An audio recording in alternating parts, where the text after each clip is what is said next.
শুয়ে আছো, চোখের পানি ছেড়ে কান্না শুরু করেছো, তোমার কি হয়েছে? খাদিজাতুল কুবরা স্বামীকে ডাক দিয়ে বলছেন, স্বামীরে, জীবনে আপনাকে কোনোদিন ব্যথা দেইনি, কষ্ট দেইনি, আঘাত করিনি। আপনার দিলে ব্যথা লাগবে এমন কোন কাজ আমি আজ অবধি করিনি, কিন্তু মনে হয় আমি বাঁচব না। দরদে সিনা, বুকের ব্যথা আমার বেড়ে গিয়েছে, প্রচন্ড জ্বর উঠেছে, আমি মনে হয় বাঁচব না, ইন্তেকাল করব। নবীজি চোখের পানি ছেড়ে ডাক দিয়ে বলছেন, খাদিজা তুমি কি বলেছ? দুনিয়ার জমিন থেকে তুমি যদি বিদায় নিয়ে চলে যাও, আমার যে কোনো অভিভাবক দুনিয়ার জমিনে নাই, মা দুনিয়ার জমিনে নাই, বাবার চেহারা পর্যন্ত জীবনে কোনোদিন দেখলাম না, আমার কোনো ভাই নাই দুনিয়ার জমিনে, আমার কোনো বোন নাই, তোমার সম্পত্তি দ্বীনের রাস্তায় আমি ব্যয় করে দিয়েছি, মক্কার অলিতে গলিতে দ্বীনের দাওয়াত দিতে যাওয়ার পরে মক্কার কোন মানুষ আমার দিকে তাকাইয়া কথা পর্যন্ত বলতে পারে না, কারণ মক্কার সবগুলা মানুষ খাদিজার টাকা দিয়ে বিজনেস করে। খাদিজা তুমি ইন্তেকাল করবা, কি বলছো? দর্দে সিনা বেড়ে গিয়েছে, আল্লাহর রাসূল মাথায় হাত দিয়ে দেখেন খাদিজার জ্বর উঠে গিয়েছে, প্রচন্ড গরম মাথা, চোখের পানি ছেড়ে ডাক দিয়া বলছেন, স্বামী আর বাঁচব না, যদি মরে যাই শুধু দিলের ভিতরে ব্যথা নিয়ে যাচ্ছে, আপনাকে কার কাছে রেখে যাব? কে আপনাকে দেখবে? এই দুনিয়ার জমিনে আপনার ঘরে আমি আসার পরে কোনদিন আপনাকে নিজের হাতে খেতে দেইনি, আমি খাদিজা আমার হাত দিয়ে আপনাকে খাইয়ে দিয়েছি। স্বামীরে আপনাকে কোনদিন গোসল করতে দেইনি, আমি খাদিজা নিজের হাত দিয়ে আপনাকে গোসল করিয়ে দিয়েছি। পড়েন সুবহানাল্লাহ। আমার স্বামী দুনিয়ার জমিনে আপনাকে তো ভালোবেসেছি, মক্কার জমিনে আপনার দুশমনের অভাব নাই, কোথায় আপনাকে রেখে যাব, কার কাছে রেখে যাব? এই চিন্তা করে আমার ঘুম হচ্ছে না, আমি যেন মরে যাব। হঠাৎ করে বুকের মধ্যে হাত দিয়ে চোখের পানি ছেড়ে দিলেন, যেন আওয়াজ হচ্ছে না, ইশারা করে আমার নবীকে ডাকলেন, বিশ্ব নবী কাছে চলে গেলেন। খাদিজাতুল কুবরা নবীজির হাতটাকে চুম্বন করে বুকের সঙ্গে জড়ায়া ডাক দিয়া বলছেন, স্বামী দুনিয়ার জমিনে আপনার কাছে আমি কোনোদিন কিছুই চাই নাই, গাড়ি চাই নাই, বাড়ি চাই নাই, ধন দৌলত কিছুই চাই নাই, ইন্তেকালের আগে স্ত্রী হিসেবে স্বামীর কাছে আমি কয়েকটা আবদার করতে চাই, আপনি কি আমার আবদারগুলো পুরা করতে পারবেন? আমার নবীজি চোখের পানি ছেড়ে ডাক দিয়ে বললেন, খাদিজা আজকের দিনে তুমি জীবন্ত আমি মুহাম্মাদের কলিজা পর্যন্ত তোমার জন্য যদি দিতে হয়, তুমি দ্বীনের জন্য যে কষ্ট সহ্য করেছো, দ্বীনের জন্য তুমি যে স্যাক্রিফাইস করেছো, আমার যদি কলিজা দিতে হয় আমি বিশ্ব নবী তা দেওয়ার জন্য রাজি আছি। পড়েন সুবহানাল্লাহ। আমার বন্ধুগণ, এক পর্যায়ে খাদিজাতুল কুবরা বিশ্ব নবীকে ডেকে, স্বামীরে চলার পথে হয়তো অনেক আঘাত করেছি, কথা মতো আমি চলতে পারি নাই, আপনার কথা মতো চলতে পারি নাই, অনেক ইনসাফের উল্টা চলেছি, আমানতের খেয়ানত হয়তো করেছি, স্বামী হিসেবে আপনার কাছে ক্ষমা চেয়ে আপনি ক্ষমা করে দেন। আমার নবী ডেকেই বললেন, খাদিজা তুমি আমার জন্য যা করেছো স্বামী হিসেবে তোমার জন্য কিছু করতে পারি নাই, আল্লাহর কাছে আমি দোয়া করে দিলাম, আল্লাহ তাআলা কিয়ামতের দিনে আমাকে প্রথম যখন কবর থেকে তুমি উঠাবা, পৃথিবীর কোনো মানুষ পর্যন্ত উঠাবেন না, সর্বপ্রথম তুমি যার সঙ্গে আমাকে দেখা করাবা তার নাম যেন হয়ে যায় হযরতে খাদিজা। সবাই পড়েন না সুবহানাল্লাহ। কেমন ভালোবাসা ছিল, কেমন মহব্বত স্বামী স্ত্রীর, এটাও বোঝানোর উদ্দেশ্য না, বোঝানোর উদ্দেশ্য ওরা ফানা লেখা জিক্র। আপনারা এটাই মাথায় রাখবেন। আমার বন্ধুগণ, এবার খাদিজাতুল কুবরা আমার নবীকে ডেকে বললেন, স্বামী রে, আপনাকে আমি কয়েকটা ওসিয়ত করতে চাই, আপনি কি আমার ওসিয়ত গুলা মানবেন? খাদিজাতুল কুবরার কথায় নবীজি বলছেন, খাদিজা বলো, কোনো আপত্তি নাই। এবার খাদিজাতুল কুবরা বলছেন, বিশ্ব নবীকে, আমার স্বামী, আপনার কাছে জীবনে আমি কিছুই চাই নাই।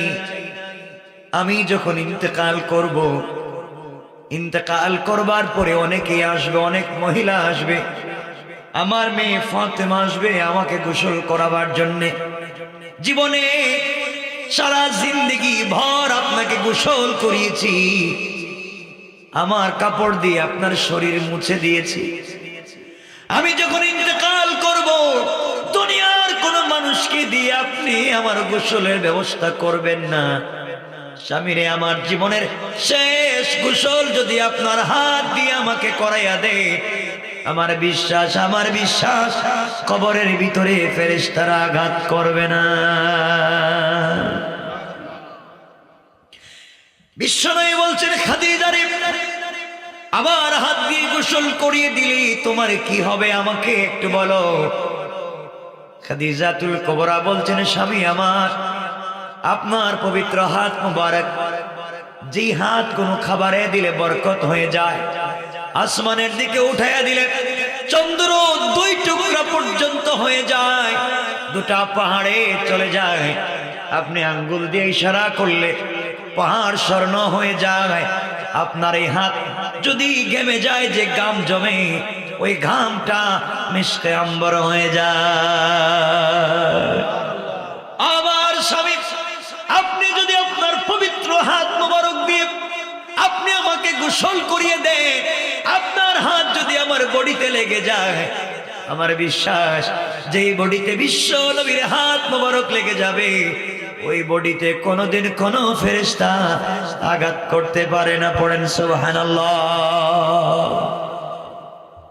আমার বন্ধুগণ, তারিখ ইবনে জারির তাবারিতে লিখে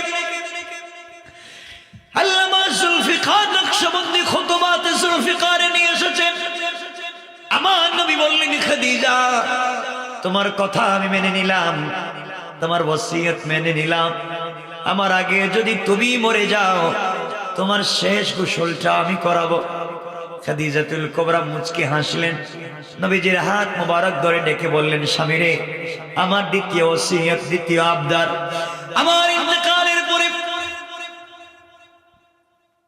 অনেকে আসবে, কাবার গিলাফ দিয়ে আমার কাফনের ব্যবস্থা করতে চাইবে, দুনিয়ার সব থেকে দামি কাপড় দিয়ে আমার কাফনের ব্যবস্থা করতে চাইবে। স্বামীরে, দুনিয়ার জমিনে আপনার কাছে আমি কিছুই চাই নাই, ইন্তেকালের পরে আপনার কাছে একটা জিনিস আমি দুনিয়ার জমিনে চেয়ে যাচ্ছি, আমার কাফনের জন্য কাবার গিলাফ লাগবে না, আমার কাফনের জন্য দুনিয়ার কোনো দামি কাপড় লাগবে না।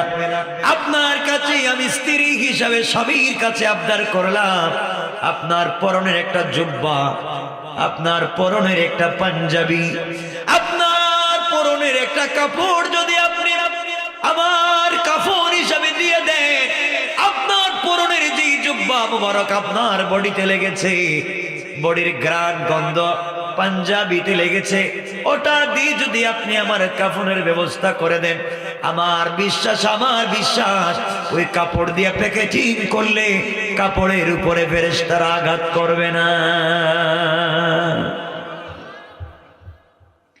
আমার নবী বললেন, খাদিজা, তোমার ওই কথা আমি মেনে নিলাম, আর কিছু বলবা? খাদিজাতুল কুবরা বলছেন, স্বামী, আমার 3 নাম্বার আবদার, 3 নাম্বার ওসিয়ত, আমার ইন্তেকালের পরে অনেকেই চাইবে আমার জানাজার ইমামতি করতে। খবরদার, আপনাকে বলে দিলাম, 3 নাম্বার ওসিয়ত, আমার ইন্তেকালের পরে আমার লাশ সামনে নিয়ে আপনি স্বামী স্ত্রীর যখন জানাজার ইমামতি করবেন, আপনি যদি জানাজার ইমামতি করেন আর আপনার চোখ থেকে এক ফোঁটা পানি যদি মাটিতে পড়ে যায়, যখন আপনি আমার লাশ সামনে নিয়ে ইমামতির জন্য দাঁড়াবে, অনেক স্মৃতির কথা মনে পড়বে, জীবনের অনেক কথা মনে পড়বে। মনে পড়লে চোখ থেকে যদি এক ফোঁটা পানি পড়ে যায়, আপনার চোখ থেকে আমি খাদিজার জন্য মাটিতে যদি এক ফোঁটা পানি পড়ে যায়, আমার বিশ্বাস আল্লাহ কোনো দিনও আমাকে জাহান্নামের আগুনে জ্বালাবে না। আমার বন্ধুগণ, এবার নবীজি বলছেন, খাদিজা তোমার ওই কথা আমি মেনে নিলাম, ওই ওসিয়ত মেনে নিলাম। 3 নাম্বার ওসিয়ত, আর কিছু বলবা কি? এবার খাদিজাতুল কুবরা বলছেন, স্বামী যখন আমি ইন্তেকাল করব, আমাকে কবরে রাখবার জন্য অনেকেই আসবে। খবরদার, গোটা জিন্দেগি যতদিন দুনিয়ার জমিনে বেঁচে ছিলাম আপনাকে জড়িয়ে ঘুমিয়েছি, আপনার সঙ্গে আমি শুয়েছিলাম। ইন্তেকালের পরে শেষ আবদার, আপনি আমাকে কুলে করে কবরের মধ্যে শোয়া দিবেন। ওগো পয়গম্বরে আরবি, আপনি স্বামী যখন আমি স্ত্রীকে কবরে শোয়া দিবে, আমার বিশ্বাস আপনি যখন নিজের হাত দিয়া আমাকে কবরের ভিতরে রেখে দিবে, ওই কবরের ভিতরে কোনো ফেরেশতা আযাব দিবে না। সুবহানাল্লাহ পড়েন। আমার বন্ধুগণ, এবার বিশ্বনবী বললেন, খাদিজা তোমার ওই কথা আমি মেনে নিলাম। 4 নাম্বার ওসিয়ত আমি তোমার মেনে নিয়েছি। এবার খাদিজাতুল কুবরা মুচকি হেসে বলছেন, স্বামী আমার 5 নাম্বার ওসিয়ত শেষ আবদারের পরে কোনো কথা বলবো না। আমি আপনার কাছে জিন্দেগির শেষ একটা জিনিস চাই। নবীজি বলেন, কি বলতে চাও বলো। খাদিজাতুল কুবরা রাদিয়াল্লাহু তাআলা আনহা ডাক দিয়ে বলছেন, স্বামী রে, আপনি আপনার মেয়ে ফাতেমাকে বলছেন, ইয়া ফাতিমা আনকিযি নাফসাকি মিনান নার, ফাতেমা তুমিও জাহান্নামের আগুন থেকে নিজেকে বাঁচাইও। আমি বাবার পরিচয় দিয়ে কবরের ভিতরে কারো পরিচয় চলবে না, কবরের ভিতরে ফেরেশতারা কারো পরিচয় জানতে চাইবে না।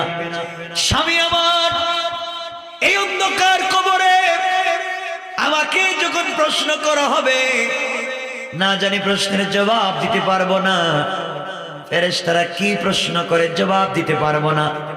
এজন্য আপনার কাছে আমার শেষ আবদার ওসিয়ত, আপনি আমার কবরের মধ্যে বসে থাকবেন, আর আমি যদি বিপদে পড়ে যাই, প্রশ্নের জবাব দিতে না পারি, আপনি কি আমার পক্ষ থেকে প্রশ্নের জবাবগুলো দিবেন? আবার বিশ্বনবী আর নিজেকে সামলে রাখতে পারলেন না, খাদিজাকে জড়াইয়া বাচ্চাদের মতো ঘুমাইয়া কান্না শুরু করে ডাক দিয়া বললেন, খাদিজা কথা দিলাম দুনিয়ার জমিনে ইসলামের জন্যে আমার জন্যে তুমি যা করে গিয়েছো, তুমি প্রশ্নের জবাব চাইছো, কথা দিলাম যতক্ষণ পর্যন্ত তোমার পক্ষ থেকে আমি ফেরেশতাদের প্রশ্নের জবাব না দিব, ততক্ষণ পর্যন্ত কবরের উপর থেকে চলে আসবো না। পড়েন সুবহানাল্লাহ। আমার বন্ধুগণ, কষ্ট হচ্ছে আপনাদের? বৃষ্টি তো থেমে গেছে, কষ্ট হচ্ছে না তো? এখন একটু হাত দেখেন তো, কার কার কষ্ট হচ্ছে? একই এতক্ষণ কথা বলার পরে হচ্ছে। আমার বন্ধুগণ, আপনাদের ভালোবাসা আসছে। আচ্ছা, এই যে অবস্থা আপনাদের, আমার ভাইরা রাসূল পাকের কাছে ওসিয়ত করলেন, মা খাদিজাতুল কুবরা। লম্বা কথা আমরা সংক্ষেপ করে মূল বিষয়ের দিকে যাব। খাদিজাতুল কুবরা ইন্তেকাল করলেন, নবীজি নিজের হাতে গোসল করালেন, নিজের জুব্বা খুলে কাফনের ব্যবস্থা করে দিলেন, নিজে জানাজার ইমামতি করলেন, নিজের হাতে কবরে রাখলেন। কবরে রেখে উপরে মাটি দিয়া নবীজি মাটির কবরের উপরে বসে বসে কাঁদতেছেন।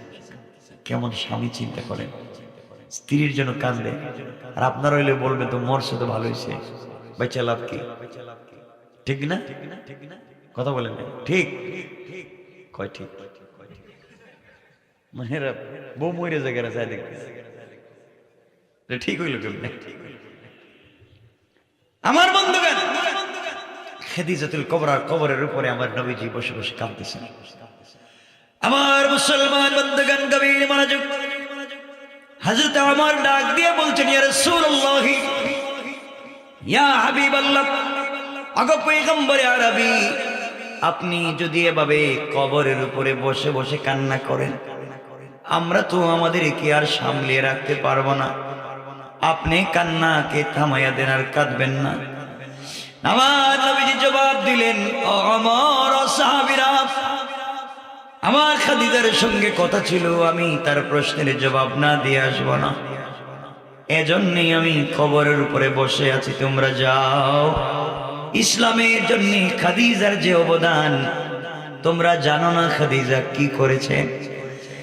এমন সময় জিবরিল আমিনকে আল্লাহ পাঠাইয়া দিলেন, জিবরাইল যাও, আমার বন্ধুর কাছে হাজির হয়ে যাও। জিবরিল আমিন হাজির হয়ে গেলেন। নবীজির কাছে এসে ডাক দিয়ে বলছেন, ইয়া রাসূলুল্লাহ, কবরের উপর থেকে আপনি চলে আসেন, বাড়িতে চলে যান। আপনি যদি কবরের উপরে বা কবরের পাড়ে দাঁড়িয়ে থাকেন, কোন ফেরেশতারা খাদিজার কবরে প্রশ্ন করতে আসবে না।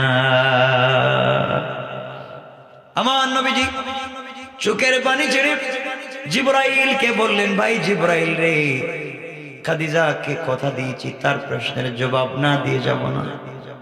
ইসলামের জন্য আমার জন্য যে কষ্ট করেছে, নিমক হারামের মতো আমি বাড়িতে চলে যেতে পারি না। আওয়াজ আসলো, আওয়াজ হলো, আল্লাহ ডাক দিয়ে বলছেন, বন্ধু আমার, খাদিজা ইসলামের জন্য যা করেছে, যত কষ্ট করেছে, সমুদয় সম্পত্তি দ্বীনের রাস্তায় ব্যয় করে যেই মহানুভবতা দেখিয়েছে, আপনি তার প্রশ্নের জবাবের জন্য যদি কবরের উপরে বসে থাকেন হবে না। আপনি আপনার বাড়িতে চলে যান। এই মুহূর্তে আমি আল্লাহ খাদিজার কবরের প্রশ্নের জিম্মাদার হয়ে গেলাম। সুবহানাল্লাহ, ওয়াজ করে পড়েন সুবহানাল্লাহ। এই খাদিজাতুল কুবরা ইন্তেকাল করলেন সংক্ষেপ। যেই খাদিজাতুল কুবরাকে বিয়ের মাধ্যমে আল্লাহ বলছেন, আপনার বুকের বোঝাকে হালকা করেছি, দ্বীনের প্রচারের জন্য তার সম্পত্তির মাধ্যমে আপনার বুকের বোঝা হালকা করে সম্মান বাড়িয়েছি। এই খাদিজাতুল কুবরা ইন্তেকাল করলেন। খাদিজাতুল কুবরা ইন্তেকাল করলেন। এই বছরই তার চাচা আবু তালেব ইন্তেকাল করলেন। আবু তালেবের ইন্তেকালের পরে রাসূল বাহিরে দ্বীনের দাওয়াত নিয়ে গেলে কাফেররা আঘাত করে নির্যাতনের স্ট্রিম রুলার চালিয়ে দিয়েছে। দ্বীনের দাওয়াত দিলে আঘাত করে, নির্যাতন করে, মানুষের আঘাতপ্রাপ্ত হয়। ঘরের ভিতরে সে শান্তি নাই, ঘরের ভিতরে খাদিজাও নাই। নবীজির ঘরের ভিতরে খাদিজা নাই, বাহিরে চাচা নাই। আল্লাহ যে বলছেন দুইজনের মাধ্যমে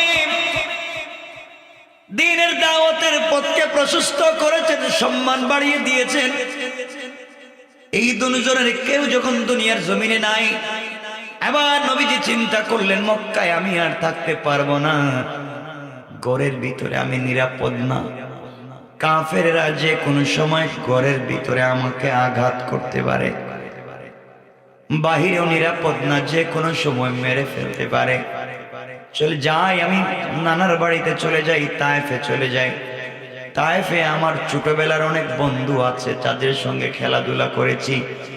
নানার বাড়িতে গেলে হয়তো সবাই আমাকে আদর আপ্যায়ন করবে, কারণ আমার মাও নাই, বাবাও নাই, ভাইও নাই, বোনও নাই, আমার স্ত্রীও নাই। এই চিন্তা করে এতিম নবী, বিশ্ব নবী তায়েফের দিকে যাত্রা শুরু করে দিলেন। তায়েফে যাওয়ার পরে তায়েফের মানুষের কাছে দ্বীনের দাওয়াত দিতে লাগলেন। আসলিম তাসলাম, ইসলাম কবুল করো, শান্তিতে থাকবা, তাওহীদ মানো, আমার রিসালাত মানো, মূর্তি পূজা বাদ দাও, গালিগালাজ বাদ দাও, হিংসা বিদ্বেষ বাদ দাও, এক আল্লাহর ইবাদত করো। আমার নবী যখন দ্বীনের দাওয়াত দেওয়া শুরু করে দিলেন, তায়েফের মানুষ আমার নবীকে পাগল বলে আঘাত করতে লাগলো, হাতে পায়ে শিকল দিয়া দড়ি লাগাইয়া তায়েফের উত্তপ্ত বালির উপরে, পাথরের উপরে সরকারে কায়নাত দু জাহানের সরদার নবীকে পাথরের উপরে, বালির উপরে রশি লাগাইয়া, দড়ি লাগাইয়া, শিকল লাগাইয়া কালিমার দাওয়াতের জন্য টানা হেঁচা শুরু করে দিয়েছে। নবীজির 3 জায়গায় জ্ঞান হারিয়ে গিয়েছিলেন, অজ্ঞান হয়েছেন, শরীর থেকে ধরধর করে রক্ত গড়িয়ে পড়েছে। আমার বন্ধুগণ, এত বেশি শরীর থেকে রক্ত ঝরেছে। নবীজি সঙ্গে ছিলেন হযরত যায়েদ। যায়েদকে আমার নবীজি বলতেন, যায়েদ রে, তোমার কাছে যদি কোনো কাপড় থাকে, কাপড় দিয়ে আমার রক্তগুলাকে মুছে দাও। 1 ফোঁটা রক্ত যেন তায়েফের মাটিতে না পড়ে। তায়েফের মানুষ আমাকে চিনে নাই বিদায় আঘাত করেছে, কিন্তু তায়েফের মাটি আমাকে চিনতে ভুল করবে না। যদি 1 ফোঁটা শরীর থেকে রক্ত মুবারক তায়েফের মাটিতে পড়ে যায়, সাথে সাথে দুনিয়া কিয়ামত কায়েম হয়ে যাবে। আমার মুসলমান বন্ধুগণ, সংক্ষেপ করে ঘটনা বলবো না, মূল উদ্দেশ্য বোঝাতে চাইব। আমার নবীকে আঘাত করা হলো তায়েফের ময়দানে। 3 জায়গায় অজ্ঞান হয়ে গেলেন, 3 জায়গায় রক্তাক্ত হয়ে গেলেন। 3 জায়গায় রক্তাক্ত হওয়ার পরে যখন জ্ঞান ফিরল, একজন ফেরেশতা এক বক্তব্য দিতে লাগলেন।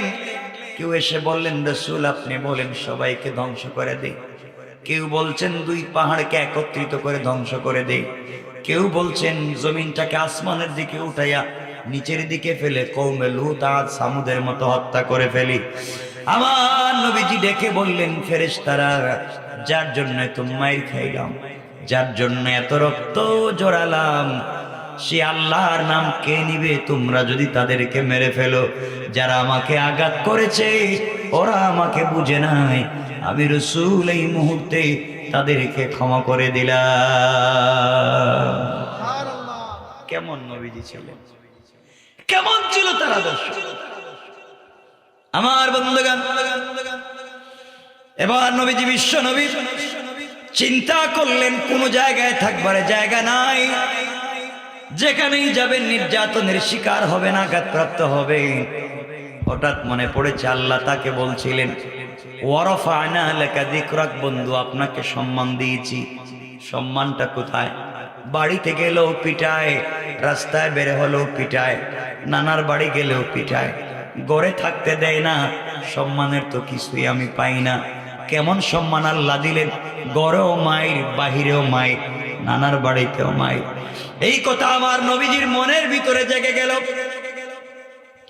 আল্লাহ যদি আমাকে এত সম্মান দিয়েছেন, আমি তো সম্মানের কিছুই দেখতেছি না, শুধু মায়ের খাচ্ছি। এই কথাগুলো বলে চিন্তা করলেন, রাত্রবেলা আমি কোথায় থাকবো? নিজের বাড়িতে যেতে পারবো না, তায়েফেও থাকতে পারবো না, কোথায় যাব? চিন্তা করে আমার নবীজি চিন্তা করলেন, উম্মে হানির বাড়িতে চলে যাই। উম্মে হানির বাড়িতে গেলেন, ডাক দিয়ে বললেন, বোন রে, তোমার বাড়িতে কি আমাকে থাকবার মতো জায়গা করে দেওয়া যায়? উম্মে হানি একটা রুম দেখিয়ে বললেন, ভাই এখানে থাকতে পারো আজকের রাত্র। আমার বন্ধুগণ, লম্বা কথা সংক্ষেপ করে বোঝাচ্ছি। আমার নবীজি রাত্রবেলা গিয়েছেন, শরীরের দিকে তাকায় দেখেন, যেদিকে তাকায় দিকে রক্ত লেগে আছে, চামড়ার থেকে রক্ত বের হয়, শরীর মুবারক ফুলে গিয়েছে, গোটা বডিতে ব্যথা, কথা বলতে পারতেছেন না, গোটা বডিতে আঘাতের চিহ্ন।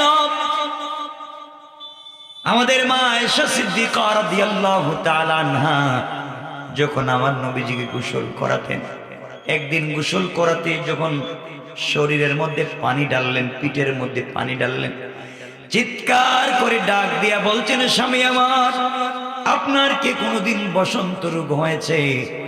পিঠের মধ্যে এত বড় বড় কালো দাগ কিসের? আপনার শরীরে কোনো দাগ থাকবার তো কথা না, কারণ চাঁদের মধ্যেও কালো দাগ আছে, কিন্তু আপনার চেহারায় কোনো দাগ নেই।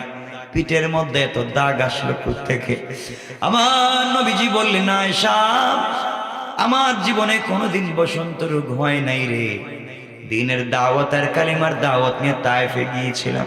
তায়েফের মানুষ আমাকে পাগল বলে পাথর দিয়ে যে আঘাত করেছে, আঘাত চলে গিয়েছে, দাগ এখনো মুছে যায় না। আমার বন্ধুগণ, আমার নবী দ্বীনের জন্য এত কষ্ট করলেন। রাত্রবেলা মানুষ যখন একা হয়, অনেক দুঃখের স্মৃতি মনে পড়ে না? আপনারা মনে হয় কথা বলবেন না? মনে পড়ে? মানুষ একা হলে দুঃখের স্মৃতি মনে পড়ে না? আমার নবীজি গভীর রজনীতে একা যখন বসে আছেন, অনেক স্মৃতি মনে পড়েছে। আহারে, কেউ নাই দিকে আমাকে মানুষ পিটায়, আমি কালিমার দাওয়াত দিই আমাকে মানুষ মারে। শরীরের দিকে তাকায় দেখেন কাপড়গুলা ছেঁড়া, জুতা মুবারক পর্যন্ত ছিঁড়ে গিয়েছে। নবীজি কাঁদতেছেন। আল্লাহ বললেন, আমাকে দ্বীনের দাওয়াত দিয়েছেন, আমি তো দ্বীনের দাওয়াতের কিছুই পাই, আমাকে নাকি সম্মান দিয়েছেন, আমি তো সম্মানের কিছুই পাইতেছি না। আল্লাহর সহ্য হলো না।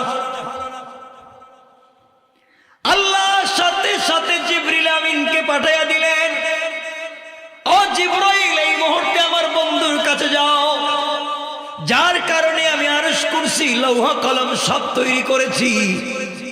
আদম যখন মাটি আর পানির মধ্যে গড়াগড়ি করেন, ওই সময় যাকে রসুল হিসাবে স্বীকৃতি দিয়েছি, রসুল হিসাবে তৈরি করেছি, আমার নবী আজকে কষ্ট পাবেন, আমি আরশে আজিম বসে থাকবো, হবে না। নবী বলতেছেন, সম্মান দিয়েছি, তিনি বুঝেন নাই, এই মুহূর্তে নিয়ে যাও, আমার পরে পৃথিবীর সব থেকে বড় সম্মান এই মুহূর্তে আমি আল্লাহ তাকে দিতে চাই। সবাই পড়েন সুবহানাল্লাহ। জিবরিল আমিন আমার নবীর কাছে পৌঁছে গেলেন। নবীজিকে ডাক দিয়া বললেন, পয়গম্বরে আরবি, ঘুম থেকে উঠেন। আমার নবীজি ঘুম থেকে উঠলেন। জিবরিল আমিন বলছেন, ইয়া রাসূলুল্লাহ, আর কাঁদবেন না, আর মনে ব্যথা নিবেন না, মনের ভিতরে আর দুঃখ নিবেন না, সব দুঃখ দূর হয়ে যাবে, চলেন আপনাকে নিয়ে যাই হাতিমে কাবায়। এই কথা বলে আমার নবীকে হাতিমে কাবায় নিয়ে গেলেন। হাতিমে কাবায় নিয়ে যাওয়ার পরে আমার নবীকে জিবরিল আমিন শোয়া দিলেন। শোয়া বুকটা কাটলেন, কি যেন বুকের ভিতর থেকে বের করলেন। বের করে জমজমের পানি দিয়ে ধুইলেন। জমজমের পানি দিয়ে ধোয়ার পরে জিবরিল আমিন একটা তস্তরি বের করলেন। তস্তরি বের করলেন, হীরা জবরদস্ত স্বর্ণের দিয়ে তৈরি করা তস্তরি। ওটার ভিতরে কি যেন আছে, ওটার ভিতরে ইলম এবং হিকমত ছিল ভরপুর। বুকটা কেটে জমজমের পানি দিয়ে ধুইয়া ইলম এবং হিকমত সহ আবার নবীর বুকটাকে লাগাইয়া দিয়েছেন। কোন সুবহানাল্লাহ। আমি যে সূরা পড়েছি, এই সূরার প্রথম আয়াতে আল্লাহ বলছেন, আলাম নাশরাহ লাকা সাদরাক। বন্ধু, আমি কি তোমার সিনাকে বিদীর্ণ করিনি? আমি কি তোমার সিনাকে চাক করিনি? আমি কি তোমার সিনাকে কাটিনি? এই যে আরেকবার, তিনবার কাটা হয়েছে, একবার সিনা চাকের পরে নবীজি মুস্কে হাসতেছেন। জিবরিল আমিন বলছেন, আপনি কাঁদতেছিলেন, আপনার বডিতে ব্যথা ছিল, আপনি এখন হাসতেছেন কেন? জিবরিল আমিনকে রাসূল বলছেন, জিবরাইল, কি করলা তুমি? আমার ভিতর থেকে কি বের করে জমজমের পানি দিয়ে ধুইছ, আর স্বর্ণের তস্তরিতে করে কি নিয়ে আসছো, আমার ভিতরে ঢুকায় দিছ। দেওয়ার সাথে সাথে দিল থেকে সকল ব্যথা দূর হয়ে গেছে। একটু জোরে আওয়াজ করে পড়েন না সুবহান। জিবরিল আমিন বলছেন, ইয়া রাসূলুল্লাহ, আপনার অনেক সম্মান। নবীজি বলছেন, কই সম্মান? আমি তো কিছুই পাই না, শুধু মানুষ পিটে আমার। এবার জিবরিল আমিন বলছেন, ইয়া রাসূলুল্লাহ, চলেন আমার সঙ্গে। জিবরাইল কে বিশ্ব নবী বলছেন, জিবরাইল, গভীর রজনীতে ঘুম থেকে উঠাইয়া নিয়ে এসেছো, কোথায় আমাকে নিয়ে যাবা রাত্রবেলা? জিবরিল আমিন বলছেন, ইয়া রাসূলুল্লাহ, চলেন আপনাকে নিয়ে যাই। এই কথা বলে সোজাসুজি বাইতুল মুকাদ্দাস প্যালেস্টাইনে নিয়ে গেলেন। বাইতুল মুকাদ্দাস নিয়ে যাওয়ার পরে আল্লাহ পাক আমার নবীকে আসমানের নিচে জমিনের উপরে সকল মাখলুকাতের উপরে সম্মান দিতে চায়।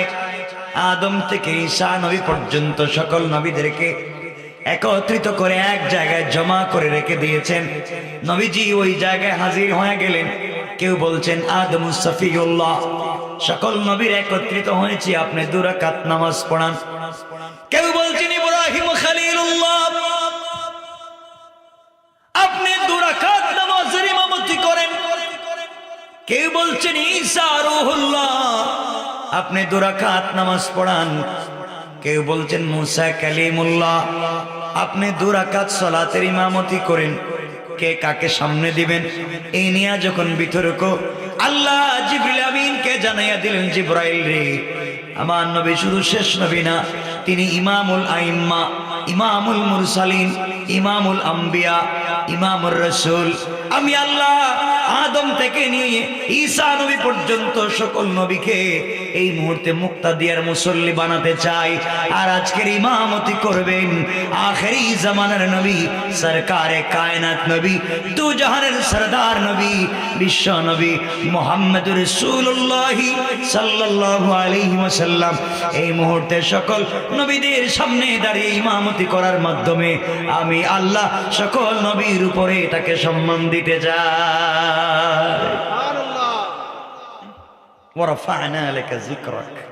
বন্ধু, আপনি নাকি বলছেন সম্মান বুঝেন নাই, কারণ সবার উপরে সম্মান। সুবহানাল্লাহ বললেন না? সকল নবীদের ইমাম, ইমামুল আইম্মা, ইমামুল আম্বিয়া, ইমামুর রাসূল, সকলের ইমামতি করলেন। সংক্ষেপ করে করে বুঝাই, নবীজির সম্মান কমছে না বাড়ছে? সবাই বলেন। আল্লাহ বলছেন ওয়ারাফা'না লাকা যিকরাক, বন্ধু আমি আপনাকে সম্মান দিয়েছি। আল্লাহ বলছেন জিবরাইল, বন্ধুর সম্মান এখানেই শেষ না।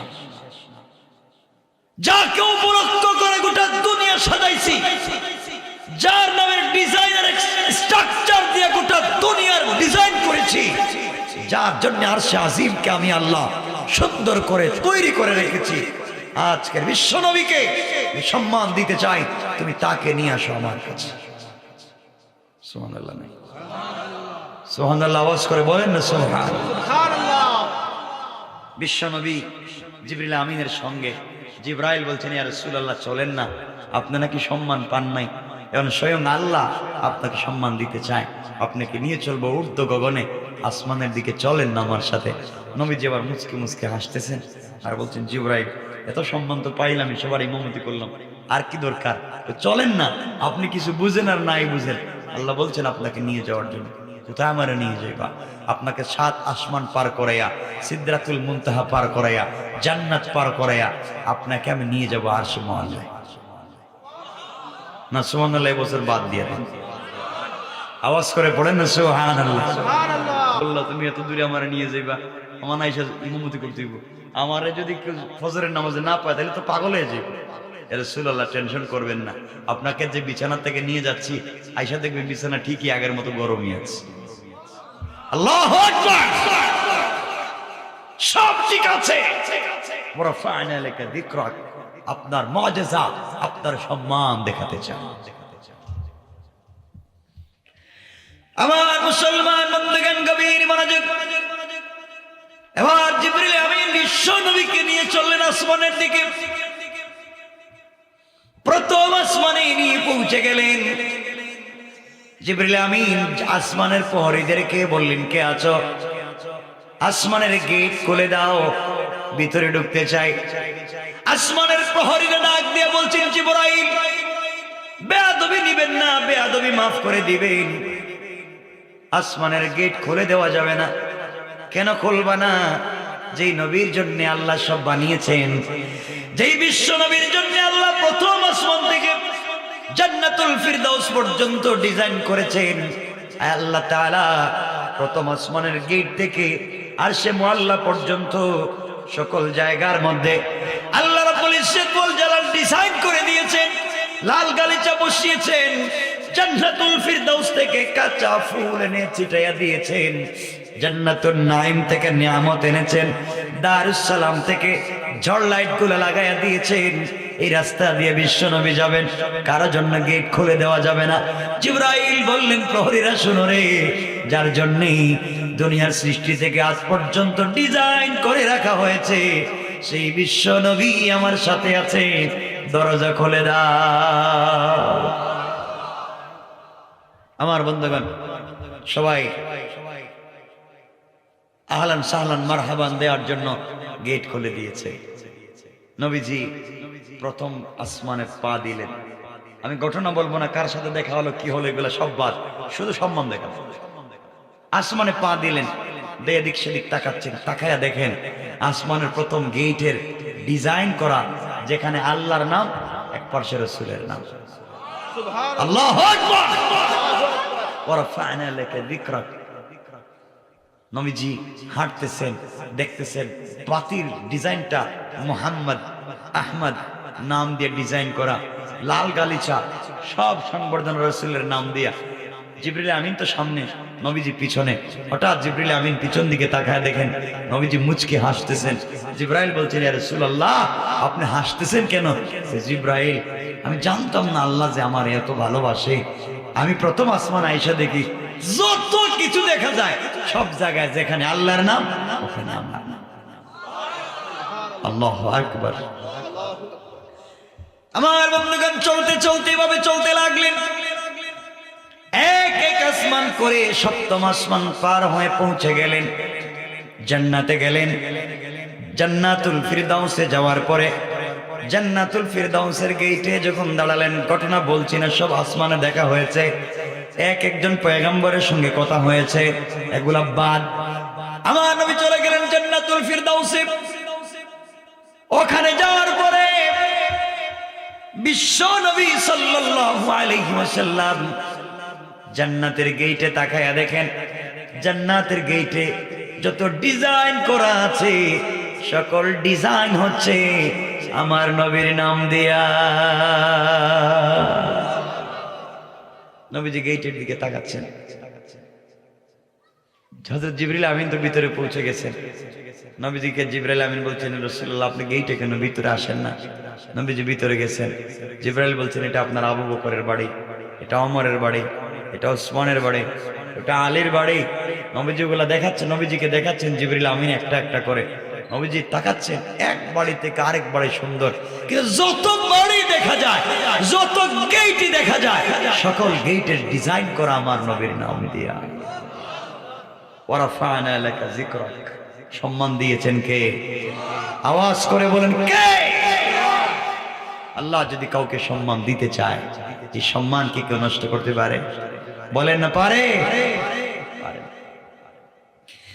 এজন্য মনে রাখবেন, এলাকা যাদেরকে আল্লাহ কোটি কোটি টাকার মালিক বানিয়েছেন, মিল ফ্যাক্টরি কলকারখানা শিল্পের মালিক বানিয়েছেন, আপনি যদি আপনার সম্পদের কারণে আপনি অহংকার করে বসেন, যে আল্লাহ আপনাকে কোটি টাকার মালিক বানিয়েছেন, আপনাকে সম্পদশালী বানিয়েছেন, রাস্তায় চলবার পথে আপনার 3 কোটি টাকা দামের গাড়ির গ্লাস আপনি খুলেন না, গাড়ির গ্লাস খুলতে পারেন, একজন ভিক্ষুক হাত উঠে বলছে আমাকে 1টা টাকা দেন, আমি প্যারালাইসিস, আমি অসুস্থ, আপনি 1টা টাকা দিতে পারেন না।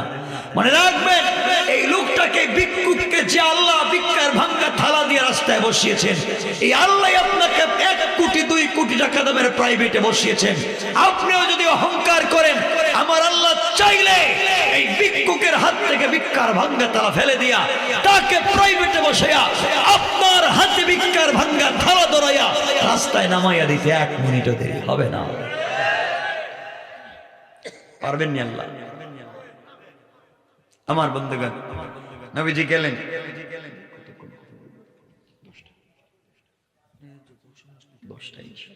লম্বা করবো না, আলোচনা অনেক লম্বা, বেশি লম্বা করবো না, আমাকে যেতে হবে কক্সবাজার, চিটাগাং। আমার মুসলমান বন্ধুগণ, গভীর মনোযোগ। আমার নবী জান্নাতুল ফিরদাউসে গেলেন, যাওয়ার পরে শুনেন হঠাৎ করে আমার নবীজি তার সামনে দিয়ে যেন কে হেঁটে যায়। জিবরিল আমিনকে বলছেন, জিবরাইল বলো তো আমার আগেই তো জান্নাতে কেউ আসছে কি? জিবরাইল বলছেন, ইয়া রাসূলুল্লাহ কেউ আসে নাই। তাহলে বলো কার পায়ের আওয়াজ শোনা যায়? জিবরিল আমিন বলছেন, ইয়া রাসূলুল্লাহ আপনি একটু চেক করে দেখেন কার পায়ের আওয়াজ শোনা যায়। নবীজি ফলো করে দেখেন, এটা তো খড়মের আওয়াজ শোনা যায়, কাঠের জুতার আওয়াজ শোনা যায়। দুনিয়ার জমিনে কাঠের জুতো আমার বেলাল ছাড়া কেউ পড়ে না। আমার নবীজি বললেন, ও জিবরাইল, এটা তো আমার কালো সাহাবী হাবশী গোলাম কৃতদাস, বেলালের পায়ের আওয়াজ শোনা যায়। বেলালের পায়ের আওয়াজ কেমনে জান্নাতে আসলো? আল্লাহ জবাব দিলেন বিশ্ব নবীর, আমার বন্ধু হাবিবুল্লাহ, আপনি আমাকে ভালোবাসেন, বেলালও আপনাকে ভালোবাসে। আপনি গভীর রাত্রে ঘুম থেকে উঠে আসার সময় দুনিয়ার কেউ হয়তো আপনাকে দেখে নাই, জানে নাই, দুনিয়ার সকল মানুষকে না জানাই আসতে পারে, আমার বেলালকে না জানাই আসতে পারেন না। বেলাল আমার কাছে দোয়া করেছে, আল্লাহ তাআলা বিশ্ব নবী যেখানে থাকবেন আমি ওখানে থাকতে চাই, নবীজি যেখানে যাবেন আমি ওখানে যেতে চাই। বেলালের এই কথাকে আমি আল্লাহ কবুল করে নিয়েছি। বেলাল দুনিয়া জীবিত থাকা অবস্থায় তার পায়ের আওয়াজকে রেকর্ড করে আমি আল্লাহ জান্নাতে রেখে দিয়েছি। আমার নবী জান্নাতে আর একটু ভিতরে গেলেন। আখরাজান নাসাই মিন তরিক যুহরি আন উরওয়াতা আন আয়েশা রাদিয়াল্লাহু তাআলা আনহা قالت قال رسول الله صلى الله عليه وسلم دخلت الجنة فسمعت قراءة فقلت من هذا فقيل حارثة بن النعمان فقال رسول الله صلى الله عليه وسلم كذلكم البر وكان برا بأمه। আমার নবী যার একটু সামনে গেলেন, যাওয়ার পরে শুনেন জান্নাতুল ফিরদাউসের ভিতরে কে যেন মধুর কণ্ঠে কোরআন তিলাওয়াত করে যায়।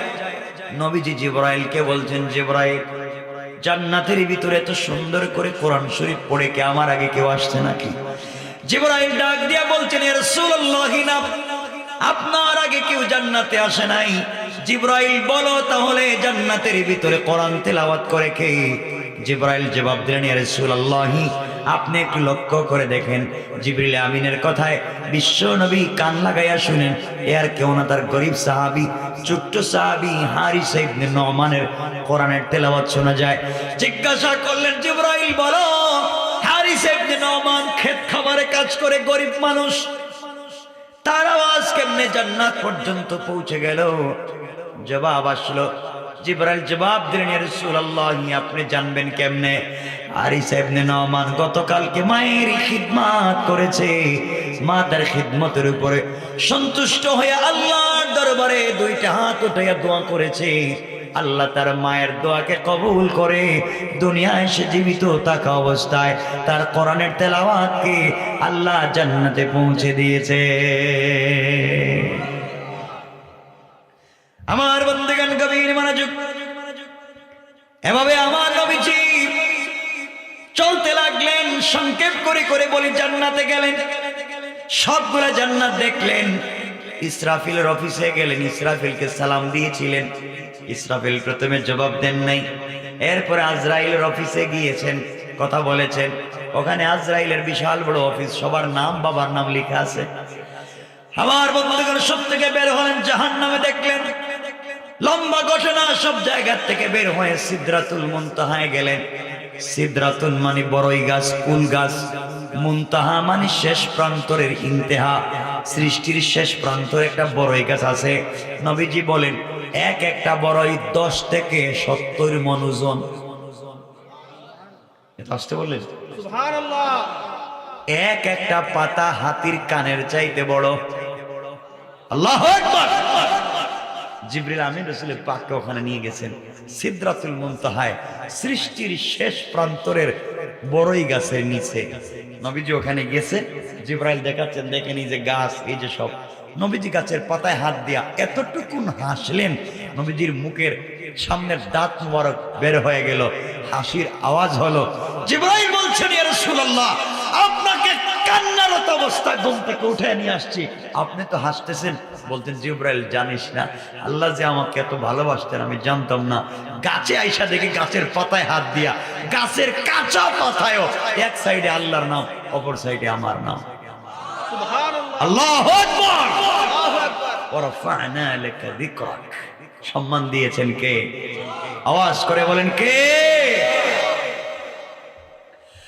আমার বন্ধুগণ, বিশ্বনবী দেখতে লাগলেন এই সিদরাতুল মুনতাহা একটা কঠিন ইতিহাস আছে, কঠিন একটা ইতিহাস আছে সিদরাতুল মুনতাহায়।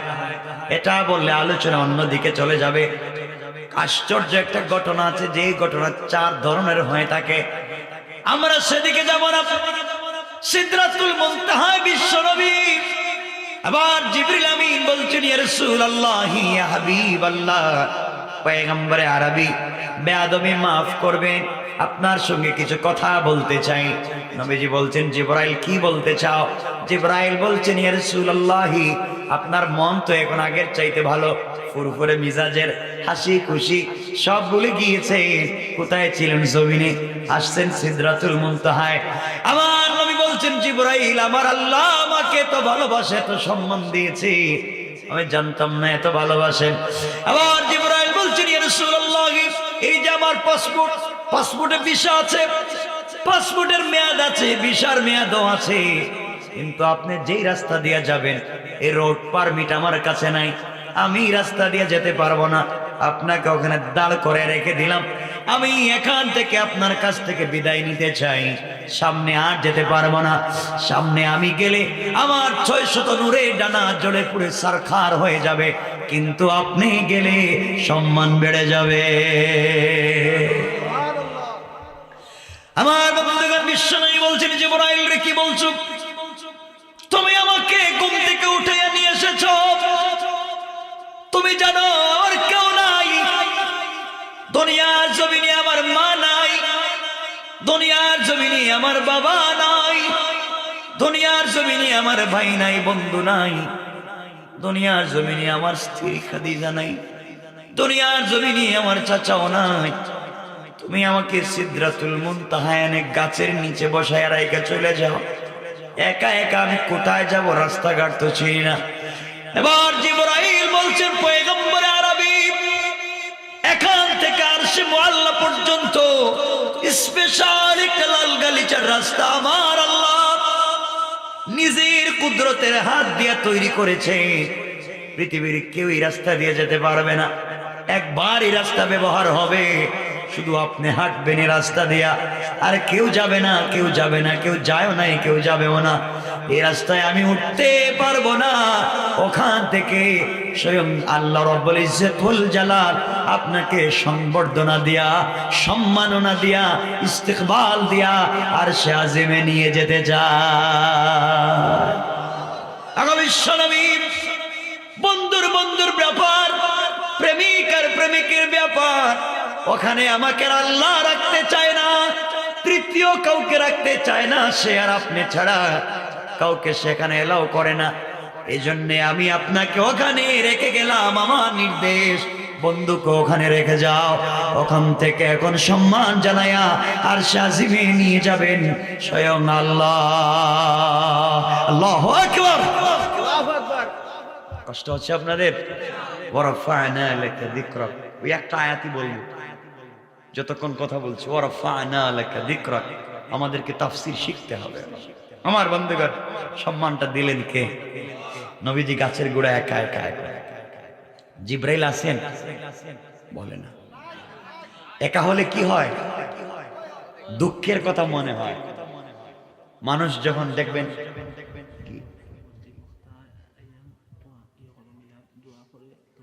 ইনশাআল্লাহ আমি বলে দেব না, মোহাম্মদ আমিরুল ইসলাম, ইমাম বরমচাল কেন্দ্রীয় জামে মসজিদ, হযরত মাওলানা আমিরুল ইসলাম, ইমাম বরমচাল মাধবপুর কেন্দ্রীয় জামে মসজিদ। আমার পরে ভাই আসবেন, চমৎকার কথা বলবেন, আপনারা কথা শুনবেন।